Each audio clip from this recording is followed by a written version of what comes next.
বেদনা হৃদয়ে সে বাসা বাঁধে অনুরোধ করছে, সেজন্য গিয়ে দিলাম সিরাতের নবী। ইনশাআল্লাহ আমরা সামনে নাচের অনুষ্ঠান হবে, কারণ আমাদের ভান্ডের চেয়ে এত বেশি নাচ আর কারো কাছে নাই। আমরা এগুলো আগেও করেছি, এখনো এখানে কাউরে নাচ শুরু করছে আমার নাতি পুঁথি ছাত্র।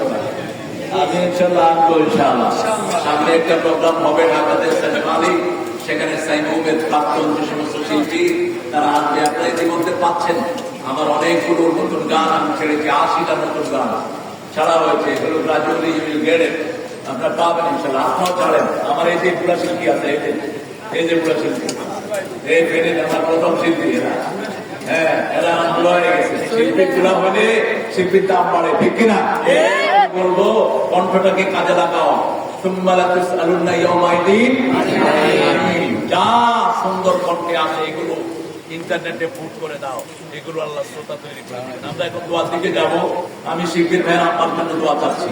আমাদের একজন অত্যন্ত বড় গার্ডিয়ান ছিলেন, হাবিব নাসির ছিলেন, অস্থির হয়ে যেতেন ইসলামী আন্দোলনের কোন ছেলে ওনার কাছে গেলে। উনি কাঁদতেন আল্লামা সাইদের জন্য, উনি কাঁদতেন আলেমদের জন্য। আমার খবর শিল্পীর ভাই এক সপ্তাহ না নিলে ওনাকে ধমকাইতেন, তুই খবর নেস না কেন, আমার নারে কোথায় আছে? এই মা চলে গেছেন। ওনার আব্বাও একজন বড় ইসলামী আন্দোলনের নেতা ছিলেন, সোহান সাহেব। আমরা ওনার জন্য দোয়া করবো। আমরা না নিচে বসতে পারবো। আল্লাহুম্মা আমিন। লা ইলাহা ইল্লাল্লাহুল হাদীস সুবহান রাব্বিল আযীম।